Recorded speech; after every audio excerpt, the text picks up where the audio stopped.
We got Q2 numbers from Snowflake as well, and they're one of the few SaaS companies at the moment, similar to MongoDB, that are seeing a re-acceleration in ARR growth rates. After 4 straight quarters of declining ARR growth, Snowflake posted a 32% growth rate in Q2 of this year. As we can see on this chart, that's the highest mark for them since Q1 of 2024. They added just over $1 billion in net new ARR year over year. That takes them to about $4.4 billion in ARR. They spent about $1.7 billion on sales and marketing to generate that growth. That gives them CAC payback of 27 months. And again, that's a significant improvement in terms of CAC payback when we compare it to the last 4 quarters. Now, one of the major drivers for Snowflake is their net revenue retention rates. Those have always been strong. They were strong again in Q2 of this year, coming in at 125%. Now, that's down from some of the highs. They were hitting kind of 130, 140% net revenue retention rates a couple of years ago. But in this current operating environment, at the scale they're operating at now, 125%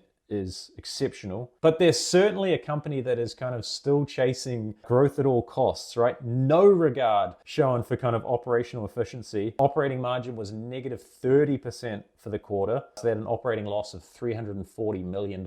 Free cash flow margin was low as well. That came in at only 5%. Now, Q2 is typically a low free cash flow margin quarter for them. And they are forecasting to hit kind of 25% free cash flow rates, with the majority of that coming in the second half of 2025. Other headline stats, they added 484 customers in Q2. That was up from 334 net new customers in Q2 last year. ARR per employee at an exceptional $522,000. They've got RPO of about $6.9 billion. That was up from $5.2 billion in Q2 last year. A rule of X came in at 68 and rule of 40 came in at 37. So they've got a market cap of $75 billion, or about 17 times Q2 ARR.